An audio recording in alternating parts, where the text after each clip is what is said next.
Hello friends, myself Mr. Pradeep Sawant from Mauli Madhyamik Vidyalaya Sonorli, Taluka Sawantwadi, District Sindhudurga. Friends, in this video we are going to see the lesson The Boy Who Broke the Bank from 10th Standard course book. So let's get started. Friends, we have divided this lesson into 4 parts, and this has been the first part of it. In the lesson, The Boy Who Broke the Bank, Ruskin Bond has emphasizes on the power of rumor and also states its consequences. या पाठामध्ये लेखक Ruskin bond यांनी र्युमरची power आणि त्यांचे परिणाम यांच्याविषयी सांगितलेलं आहे. अफवांचा आपल्या समाजावर किती मोठा प्रभाव असतो आणि त्याचे परिणाम काय काय होतात हे या पाठामध्ये लेखकांनी म्हणजेच रस्किन बॉन्ड यांनी सांगितलेलं आहे. This is a humour story. ही एक विनोदी कथा आहे. The boy who broke the bank, bank बुडवणारा मुलगा, असं या धड्याचं शीर्षक आहे. Now I am going to read out the first paragraph. Nathu grumbled to himself as he swept the steps of People Nagar Bank, owned by Seth Govindram. He used a small broom hurriedly and carelessly, and the dust, after rising in a cloud above his head, settled down again on the steps. As Nathu was banging his pan against a dustbin, Sitaram, the washerman's son, passed by. Nathu grumbled to himself. Grumbled means complained. नथुने स्वतःशीच तक्रार केली.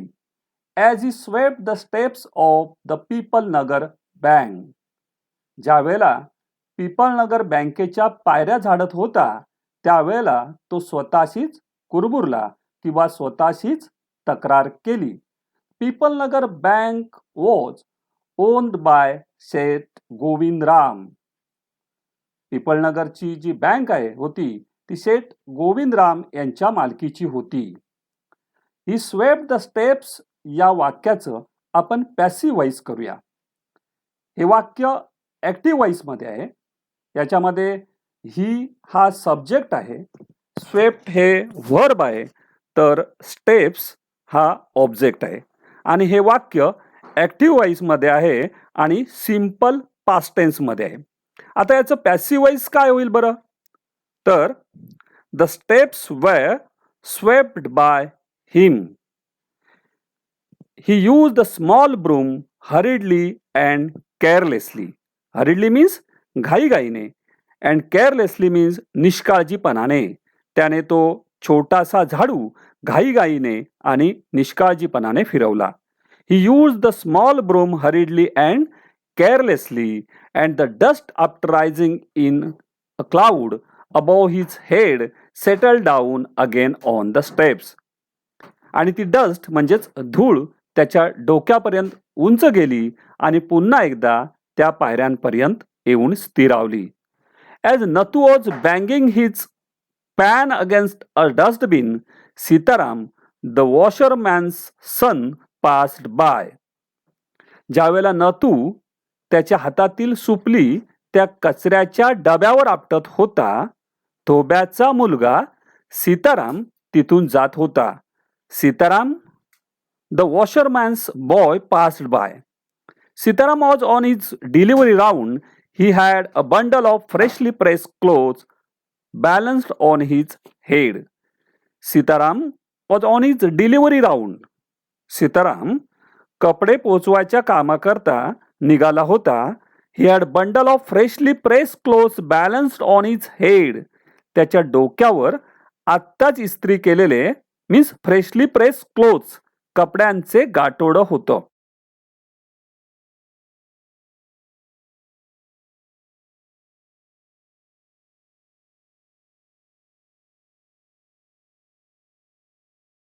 Don't raise such dust, he called out to Nathu. अरे धूळ उडवू नको रे, तो नथूला म्हणाला. Are you annoyed because they are still refusing to pay you an extra 2 rupees a month? ते तुला महिन्याला 2 रुपये वाढवून देण्यासाठी नकार देत आहेत म्हणून तू चिडलेला आहेस का? He called out to Nathu. मित्रांनो, हे सिंपल पास्ट टेन्स मधील वाक्य आहे. या वाक्याला आपल्याला पास्ट कंटिन्युअस मध्ये बनवायचं आहे.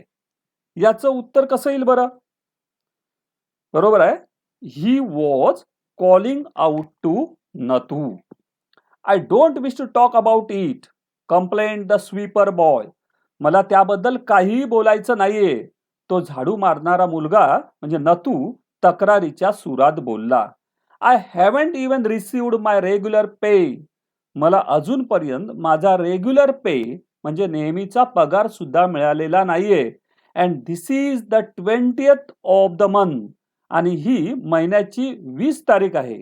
महिन्याची 20 तारीख आली तरी अजूनही मला नेहमीचा पगार सुद्धा मिळालेला नाही. Who will think a bank would hold up a poor man salary? एखादी बँक कुणा गरीब माणसाचा पगार थकवू शकते असे कुणाला वाटेल का? Who will think a bank would hold up a poor man salary? या वाक्याचं आपण असर्टिव्ह सेंटेन्स करूया. हे वाक्य इंटरोगेटिव्ह आहे. याचं असर्टिव्ह वाक्य होईल बघा, no one would think a bank would hold up a poor man's salary. या ठिकाणी बघा, दिलेलं वाक्य हे इंटरोगेटिव्ह वाक्य होकारार्थी होतं. असर्टिव्ह करताना मात्र आपण नकारार्थी केलं आहे. As soon as I get my money I am off, not another week. ज्या वेळेला मला माझे पैसे मिळतील मी इथून निघून जाईन, मी नोकरी सोडून जाईन. मित्रांनो, या वाक्यामध्ये आपण नो सूनर दॅनचा वापर करूया. आणखी एक, ॲज सून ॲजचं वाक्य अफर्मेटिव्ह म्हणजेच होकारार्थी असतं, तर नो सूनरचं वाक्य किंवा नो सूनर आपण वापरल्यानंतर ते नेगेटिव्ह होते. आता हे वाक्य कसं होईल बघा, no sooner do I get my money than I am off. No sooner do I get my money than I am off. या ठिकाणी गेट हे मेन वर्ब प्रेझेंट टेन्स मध्ये आहे म्हणून डू हे आपण सहाय्यकारी क्रियापद घेतलेलं आहे. Not another week I work in this place. आणखी एक आठवडा सुद्धा मी या ठिकाणी काम करणार नाही. And Nathu bang the pan against the dustbin several times. Why did he do so? He do so to emphasize his point and giving himself confidence. नथूने आपल्या हातातील ती सुपली त्या डब्यावर सेव्हरल टाइम्स म्हणजेच पुन्हा पुन्हा आपटली. त्याने बरं का केलं असेल? आपला मुद्दा एम्फेसाइज म्हणजे ठसवण्यासाठी आणि स्वतःमध्ये कॉन्फिडन्स म्हणजे निर्धार कायम ठेवण्यासाठी त्याने असं केलं.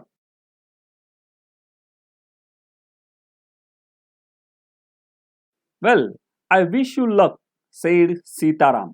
तुला माझ्याकडून शुभेच्छा, सीताराम म्हणाला. I will keep a look out for any job that might suit you. तुला एखादं काम मिळतं का हे मी पाहून नंतर सांगेन. I will keep a look out. And he plodded barefoot along the road. The big bundle of clothes hiding most of his head and shoulders. Plodded means walks heavily.